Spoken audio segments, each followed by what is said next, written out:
안녕하세요. 중개학교 실무 담당 꿀단지입니다. Q&A로 중개 실무에 대해서 알아보겠습니다.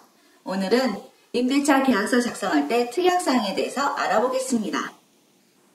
특약이라는 것이 무엇인가를 먼저 설명하겠습니다.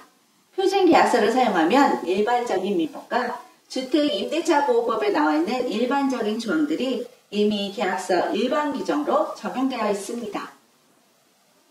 특약이라는 것은 이런 일반적인 내용을 넘어서는 임대인과 임차인 간의 약속을 계약서상에 표시하는 것입니다. 특약사항을 작성할 때 주의할 점은 강행 규정으로 정해져 있는 부분은 특약을 넣으셔도 효력이 없습니다.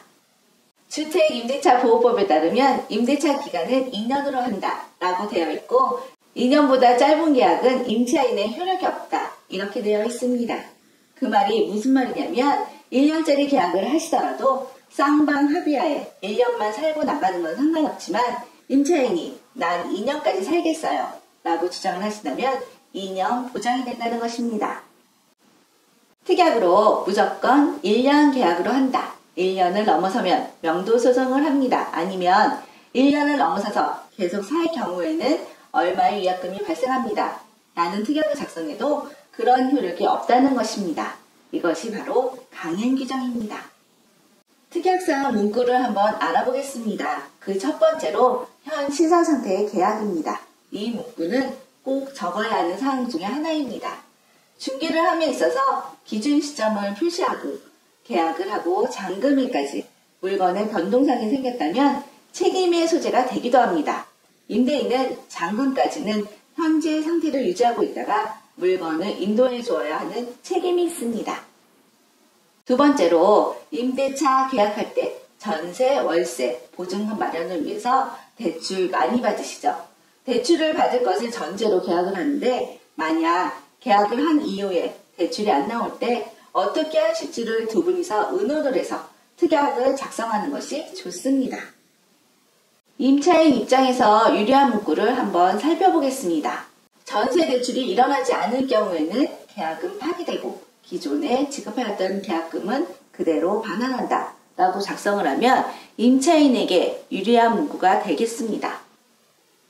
다음으로 임대인 입장에서 유리한 문구도 살펴보겠습니다.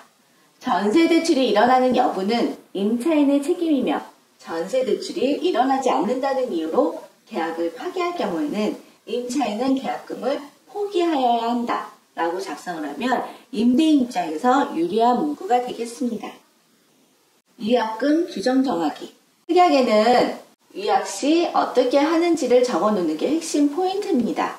이 부분을 어길 경우에는 임차인은 계약을 파기할 수 있다 라든지 손해배상금 얼마를 지급한다 라는 위약 규정을 꼭 작성해야 합니다.